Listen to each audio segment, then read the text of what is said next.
வணக்கம். இது people in the series. இந்த வீடியோல ரொம்ப சின்ன, ஆனா ரொம்ப ரொம்ப முக்கியமான ஒரு விஷயம் கத்துக்க போறோம். அதுக்கு எதுக்கு கோவப்படுற? இதுக்கு எதுக்கு அழுவுற? இதுக்கு எதுக்கு சண்டை போடுற? இப்படிலாம் நம்ம சொல்றோம் இல்லையா? ஸோ இதையெல்லாம் எப்படி இங்கிலீஷ்ல சொல்றது? அப்படின்னு பார்க்கலாம். உங்கள நெறைய பேருக்கு இதுக்கு ஒரு வீடியோவா? இது ரொம்ப சிம்பிளான ஒரு விஷயம் தானே அப்படின்னு உங்களுக்கு தோணும். இருந்தாலும் ஒரு சின்ன டீட்டெயில் இதில நம்ம தெரிஞ்சுக்க போறோம். கண்டிப்பா நம்ம தெரிஞ்சுக்க வேண்டிய ஒரு விஷயம். அதுக்கு எதுக்கு அவளுக்கு ஃபோன் பண்ற? அப்படின்னு நம்ம கேட்கணும். ஸோ இத எப்படி கேட்கலாம்? நெறைய பேர் கரெக்ட்டா சொல்லிடுவீங்க. So why are you calling her for that? Why are you calling her for that? இப்படி சொல்லுவோம். எதுக்கு ஃபோன் பண்ற? Why are you calling? அவளுக்கு ஏன் ஃபோன் பண்ற? Why are you calling her? இதுக்கு எதுக்கு அப்படின்னு கேட்கணும். அதுக்காக தான் நம்ம ஒரு ஃபார் தட்ட சேர்த்துக்கிட்டோம். ஸோ எவ்வளோ சிம்பிள், ஈஸி அப்படின்னு உங்களுக்கு தோணுது இல்லையா? இப்போ இத எடுத்துக்கலாம். இதுக்கு எதுக்கு அழுவுற? அப்படின்னு கேட்கணும். இப்ப அதே மாதிரி கேட்க வேண்டியது தானே! "Why are you crying for this?" அப்படின்னு சொல்ல வேண்டியது தான். அந்த இடத்துல அதுக்குன்னு இருந்துச்சு. அதனால ஃபார் தட்ன்னு போட்டோம். இப்ப இதுக்குன்னு இருக்கு. அதனால ஃபார் தஸ்ன்னு போடுவோம் அப்படின்ட்டு, இப்ப நம்ம "why are you crying for this?" அப்படின்னு சொல்லணும்னு நமக்கு தோணும். இல்லையா? ஆனா, இத நாம "why are you crying for தஸ்ன்னு" சொல்ல மாட்டோம். இத எப்படி சொல்லுவோம்னா, "why are you crying over that? Why are you crying over this?" அப்படின்னு சொல்லுவோம். ஸோ, நாம இன்னைக்கு தெரிஞ்சுக்க போற அந்த டீட்டெயில் ஃபாரா, ஓவரா அதுதான். ஸோ நெறைய பேருக்கு இந்த ஓவர்ன்ற ப்ரிப்போசிஷன எங்க யூஸ் பண்ணணும் அப்படின்றதுல கன்ஃப்யூஷன் இருக்கும். ஸோ அத இன்னைக்கு நம்ம கிளியர் பண்ணிக்கலாம். ஸோ எங்கெல்லாம் நம்ம ஓவர் யூஸ் பண்ணுவோம் அப்படின்னா, எங்கெல்லாம் எமோஷன் இருக்கோ, எந்த இடத்துலலாம் நம்ம எமோஷன் ரிலேட்டடா நம்ம பேசுறோமோ, அங்கே எல்லா இடத்துலயுமே நம்ம ஓவர் யூஸ் பண்ணுவோம். ஸோ எமோஷன்ங்கிறப்போ, நம்ம வெறுமனே வருத்தம், சந்தோஷம், துக்கம், கவலை, அது மட்டும் இல்லாம டென்ஷன், ஸ்ட்ரெஸ்ஸு, ஃபைட்டு, ஆர்கியூமென்ட் எல்லாத்துக்குமே நம்ம வந்து தயக்கம், இந்த மாதிரி எல்லாத்துக்குமே நம்ம ஓவர்ன்னு யூஸ் பண்ணுவோம். ஸோ எங்கெல்லாம் எமோஷன் ரிலேட்டடா இல்லாம, வெறுமனே ஜஸ்ட் பர்ப்பஸ் அண்ட் ரீசன் தெரிஞ்சுக்கிறதுக்காக நம்ம கேட்குறோமோ, அங்க எல்லாம் நம்ம வந்து ஃபார் யூஸ் பண்ணுவோம். ஸோ சிம்பிள் ரூல் வெறும் பர்ப்பஸ், ரீசன் அப்படின்னா ஃபார். எங்கெல்லாம் எமோஷன் அதில இருக்கோ, மிக்ஸ் ஆகியிருக்கோ, அந்த இடத்துலலாம் நம்ம ஓவர் யூஸ் பண்ணுவோம். ஒரு சில வார்த்தைகள் கூட அபௌட் கூட பாசிபிள். அபௌட்டும் நெறைய யூஸ் பண்ணுவோம். இருந்தாலும் நம்ம அபௌட் இங்க பார்க்க போறதில்ல. ஏன்னா, ஒரு சில வார்த்தைகள் கூட தான் அபௌட் சூட்டபிளா இருக்கும். ஓவர் வந்து எல்லா எமோஷன் ரிலேட்டட் வார்த்தைகள் கூடவும் கரெக்ட்டா இருக்கும். அதனால கன்ஃப்யூஸ் பண்ணிக்காம ஒரே ப்ரிப்போசிஷனோட நம்ம முடிச்சுக்கலாம். ஏன்னா, நம்ம வந்து ஸ்பெசிஃபிக்கா ஓவர் எங்க யூஸ் பண்ணணும் அப்படின்றதையும் நம்ம தெரிஞ்சுக்கிட்ட மாதிரி இருக்கணும் இல்லையா? அதுக்காக. இப்போ இந்த எக்ஸாம்பிள் எடுத்துக்கலாம். "அதுக்கு எதுக்கு நீ இவ்ளோ கவலைப்படுற?" அப்படி நம்ம சொல்லணும். "அதுக்கு எதுக்கு இப்படி கவலைப்படுற? அதுக்கு எதுக்கு இவ்ளோ கவலைப்படுற?" இந்த மாரி சொல்றதுக்கு. ஸோ கவலை, worry. So why are you worrying over that? சொல்லிட்டோம் இல்லையா? ஏற்கனவே எமோஷன் அப்படின்னாலே ஓவர்ன்ட்டு. இப்போ why are you worrying over that?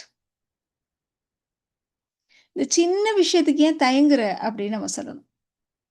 So நம்ம ஆல்ரெடி சொல்லிட்டோம். தயக்கம், ஆர்குமென்ட், ஃபைட் எதுவா இருந்தாலும் நம்ம ஓவர் தான் யூஸ் பண்ண போறோம் அப்படின்ட்டு. ஸோ இதுக்கு எதுக்கு நீ தயங்குற? இந்த சின்ன விஷயத்துக்கு ஏன் தயங்குற? அப்படி நம்ம சொல்லணும். ஸோ தயங்குறதுன்னா ஹெசிடேட் பண்றது. அவ்வளோதான் இல்லையா? அப்போ why are you hesitating over such a small thing? Over this, over தட்ன்னு நம்ம சொல்லிட்டு இருந்தோம். இப்ப இந்த சின்ன விஷயத்துக்கு, இந்த சின்ன விஷயத்துக்கு such a small thing. Why are you hesitating over such a small thing? அப்படி சொல்றோம். இதுக்கு எதுக்கு அவ கூட சண்டை போடுற? ஸோ சண்டை, எல்லா விதமான சண்டை. எல்லா விதமான சண்டைன்னா அடிதடினா ஃபைட்டுன்னு சொல்லுவோம். வெறும் வாய் வார்த்தையா வாக்குவாதம் அப்படிங்கிறப்போ நம்ம வந்து ஆர்கியூமெண்ட் சின்ன விஷயமா இருந்தா ஆர்கியூமெண்ட், குவாரல் இந்த மாதிரி நிறைய வார்த்தைகள் இருக்கு இல்லையா? ஸோ எது சொல்றதா இருந்தாலும் ஓவர் தான் சொல்லுவோம். அப்போ why is she fighting over this? இதுக்கு எதுக்கு அவ சண்டை போடுறா?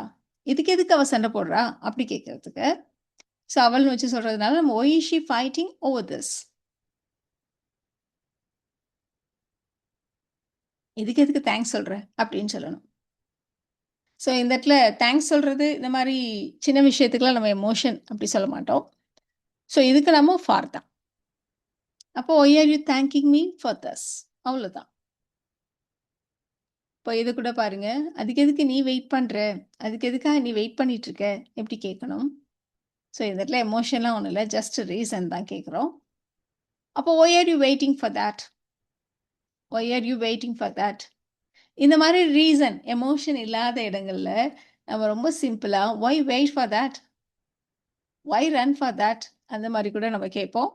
ஸோ அதுவுமே ரொம்ப common. So why do you wait, why are you waiting அப்படிலாம் இல்லை, ஜஸ்ட் why wait, அவ்வளோதான். ஸோ அந்த மாதிரியும் ஸ்போக்கன்ல இது வந்து ரொம்பவே காமன். அதுக்கு எதுக்கு நீ டென்ஷன் ஆகுற, ஸோ தட் டென்ஷன் ஆகுறதுன்னு அப்படியே ஸ்ட்ரெஸ் ஆகிக்கிற அப்படி சொல்கிறது தான். அப்போ why are you stressing over that. So இந்த ஓவர்ன்றது இந்த மாதிரி கொஷின்ஸில் மட்டும்தானே நீங்கள் நினச்சிக்க வேண்டாம். ஸோ எங்கெல்லாம் நம்ம எமோஷனையும் அதுக்கான ரீசனையும் கனெக்ட் பண்ணணுமோ அந்த எல்லா இடத்துலையுமே நம்ம ஓவர்னு தான் யூஸ் பண்ணுவோம்.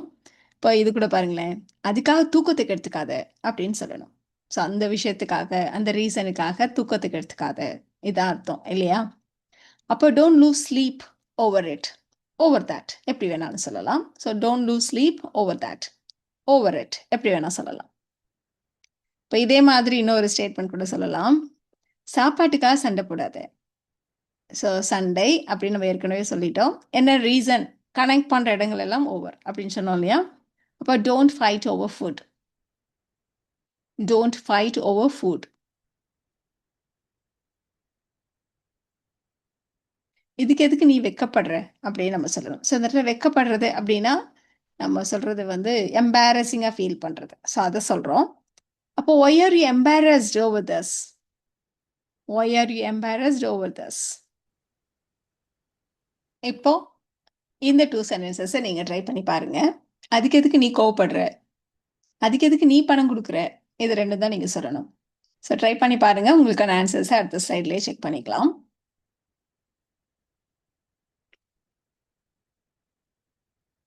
ஸோ அதுக்கு எதுக்கு நீ கோபப்படுற அப்படின்னு கேட்கறதுக்கு why are you getting angry over that, why are you getting angry over that. அதுக்கு எதுக்கு நீ பணம் கொடுக்குற அப்படின்னு கேட்குறப்போ நம்ம வெறும் பர்பஸ் அண்ட் ரீசன் மட்டும் தான் தெரிஞ்சுக்கிறோம். அந்த இடத்துல எதுவும் எமோஷன் இல்லை இல்லையா? why are you paying for that. So இந்த வீடியோவில் நாம் இந்த ரீசன் சொல்கிறப்போ எப்போ ஃபார் எப்போ ஓவர் அப்படின்றத தெரிஞ்சுக்கிட்டோம். இந்த வீடியோ உங்களுக்கு யூஸ்ஃபுல்லாக இருக்கும்னு நினைக்கிறேன். Thank you so much.